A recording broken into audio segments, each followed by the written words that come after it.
আজকের গভীর আলোচনায় স্বাগত। আমরা আজ কোরআনের একটি বিশেষ আয়াত সূরা আল বাকারা এর ৯৪ নম্বর আয়াত নিয়ে কথা বলবো। এর মূল বিষয়বস্তু হল কিভাবে একটা কঠিন চ্যালেঞ্জ কারো দাবির পেছনের সত্য বা মিথ্যাকে সামনে নিয়ে আসে। হ্যাঁ, ঠিক বলেছেন। এই আয়াতটি আসলে বিশ্বাস, দাবি আর কর্মের মধ্যেকার যে একটা গভীর সম্পর্ক আছে সেটাকে উন্মোচন করে।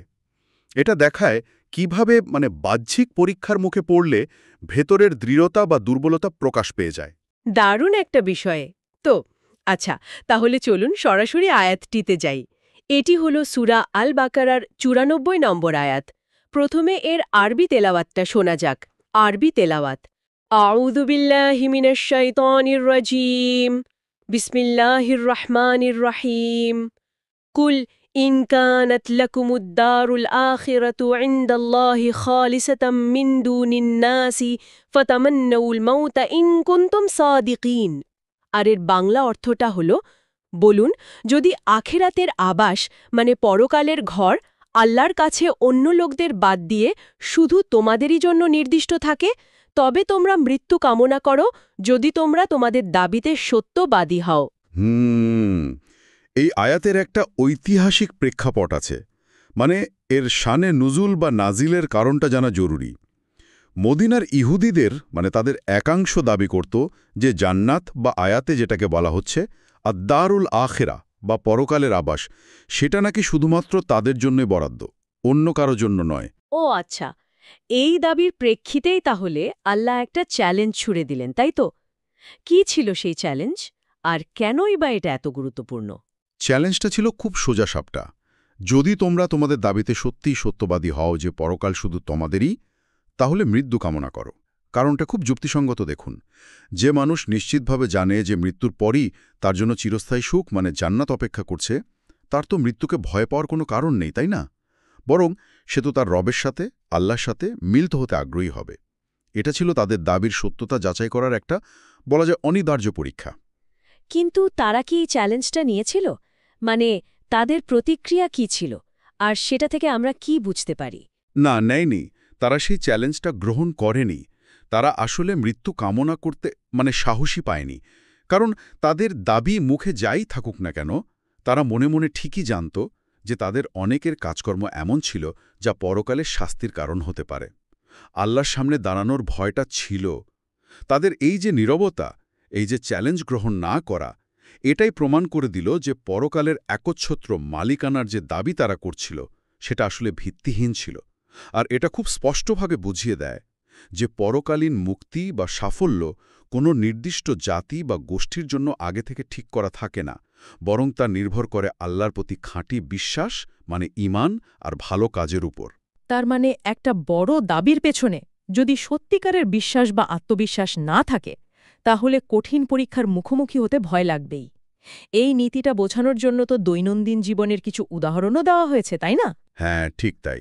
খুব সুন্দর কিছু উদাহরণ আছে। যেমন ধরুন, একজন ছাত্র ক্লাসে খুব ভাব দেখায়, দাবি করে সে ফার্স্ট হবেই, কিন্তু পরীক্ষার কথা শুনলেই তার ভয় লাগে, হয়তো জ্বরই এসে যায়। অথবা ধরুন, একজন ব্যক্তি খুব গর্ব করে বলে যে সে দারুণ সাঁতার জানে, কিন্তু তাকে যদি পানিতে নামতে বলা হয় তখন সে নানা রকম অজুহাত খুঁজতে থাকে। কিংবা ধরুন, কেউ নিজেকে খুব সৎ বলে প্রচার করে, সব সময় সততার কথা বলে, কিন্তু আদালতে যখন তাকে কোনো বিষয়ে সাক্ষী দিতে ডাকা হয় তখন সে পিছপা হয়, যেতে চায় না। আরেকটা উদাহরণ হতে পারে, ধরুন একজন পরীক্ষার জন্য খুব ভালো প্রস্তুতি নিয়েছে বলে সবাইকে বলছে, কিন্তু পরীক্ষার দিন দেখা গেল সে আসেইনি, অনুপস্থিত। আচ্ছা। এমনকি ধরুন একজন ডাক্তার, যিনি হয়তো অন্যদের ইনজেকশন দেন, নিজেকে খুব সাহসী মনে করেন, তিনিও হয়তো নিজের জন্য একটা ইনজেকশন নিতে ভয় পান। এই সবগুলো উদাহরণই কিন্তু একই জিনিস প্রমাণ করে, বাইরের দাবির সাথে যদি ভেতরের দৃঢ়তা বা সত্যতা না মেলে, তবে বাস্তব পরীক্ষার সময় সেই ফাঁকিটা ঠিকই ধরা পড়ে যায়। ইন্টারেস্টিং। এই যে ভেতরের সত্য আর বাইরের আচরণের মধ্যেকার সম্পর্ক, এটা কি কোনো মনোবৈজ্ঞানিক ব্যাখ্যা বা দিক উঠে এসেছে আলোচনা? হ্যাঁ, অবশ্যই। মনোবিজ্ঞানও কিন্তু একই কথা বলে। মানুষ সাধারণত যা গোপন রাখতে চায় বা যা নিয়ে ভেতরে ভেতরে সে ভীত থাকে, সেই পরিস্থিতিটা সে এড়িয়ে চলতে চায়। ইহুদিদের মৃত্যু কামনা না করার পেছনেও কিন্তু এই ভয়টাই কাজ করেছিল, তাদের কৃতকর্মের জন্য শাস্তির ভয়, এক কথায় আল্লাহর মুখোমুখি হওয়ার ভয়। আধুনিক সময়েও তো আমরা এমনটা হরহামেশাই দেখি। ধরুন, একজন অসৎ ব্যবসায়ী বাইরে হয়তো তার অনেক ক্ষমতা, অনেক দাপট দেখায়, কিন্তু যেই না ট্যাক্স অডিটের নোটিশ আসে বা কোনো তদন্ত শুরু হয়, তখন তার ভেতরের ভয়টা ঠিকই প্রকাশ পেয়ে যায়। ঠিক। অথবা ধরুন একজন দুর্নীতিবাজ রাজনীতিবিদ, মুখে জনগণের সেবক সেজে থাকেন, অনেক বড় বড় কথা বলেন, কিন্তু যখনই তার দুর্নীতি তদন্ত শুরু হয় বা আদালতের সমন আসে, তখন তার আসল রূপটা বেরিয়ে পড়ে। হয়তো সে দেশ ছেড়েই পালানোর চেষ্টা করে। তার মানে কি এই আয়াতটা আমাদের এটাই বলছে যে সত্যিকারের বিশ্বাস আসলে মানুষকে নির্ভীক করে তোলে, ভয়হীন করে? একেবারে ঠিক তাই। যে ব্যক্তি আল্লাহর প্রতি সত্যিকার অর্থে ঈমান এনেছে, বিশ্বাস স্থাপন করেছে এবং পরকালের প্রতিদান সম্পর্কে মনে প্রাণে আশাবাদী, সে মৃত্যুকে ভয় পায় না। সে তো মৃত্যুকে দেখে আল্লাহর সাথে মিলিত হওয়ার একটা সেতু বা মাধ্যম হিসেবে। অন্যদিকে যার দাবিটা মিথ্যা অথবা যার বিশ্বাস আসলে দুর্বল, ঠুনকো, সে বাস্তবতার মুখোমুখি হতে ভয় পায়। মানে যে কোনো ধরনের কঠিন পরীক্ষার সম্মুখীন হতেই তার ভয় লাগে, কারণ সে তার নিজের কর্মফল সম্পর্কে বা তার দাবির অসারতা সম্পর্কে ভেতরে ভেতরে ঠিকই জানে।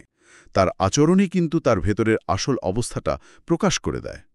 তাহলে আলোচনার সারমর্ম যদি করি, তাহলে এই দাঁড়ায় যে এই আয়াতটি একটা চিরন্তন সত্য তুলে ধরেছে। খাঁটি বিশ্বাস সাহস যোগায়, আর মিথ্যা দাবি সেটা পরীক্ষার ভয়ে পিছিয়ে যায়। আর এই মৃত্যু কামনা করার চ্যালেঞ্জটা ছিল সেই সত্যতা যাচাইয়ের এক অসাধারণ উপায়। একদম ঠিক। এটি আমাদের সবসময় মনে করিয়ে দেয় যে পরকালীন সাফল্যের আসল মাপকাঠি কিন্তু কেবল মুখের দাবি নয় বা কোনো বিশেষ বংশীয় পরিচয়ও নয়, বরং তা হল ভিতরের ঈমানী দৃঢ়তা, মানে বিশ্বাসের শক্তি এবং আল্লাহর প্রতি নিঃশর্ত আনুগত্য আর সৎকর্ম। খুবই মূল্যবান একটা আলোচনা হলো। শ্রোতাদের জন্য আমরা একটা চিন্তার খোরাক রেখে যেতে পারি। আমাদের নিজেদের জীবনে এমন কোনো বিশ্বাস বা দাবি কি আছে যা হয়তো আমরা মুখে খুব জোরের সাথেই বলি, কিন্তু কোনো কঠিন পরীক্ষার মুখোমুখি হলে হয়তো তার পেছনের ভিত্তিটা নড়বড়ে প্রমাণিত হতে পারে? এটা কিন্তু ভাবার মতো একটা বিষয়।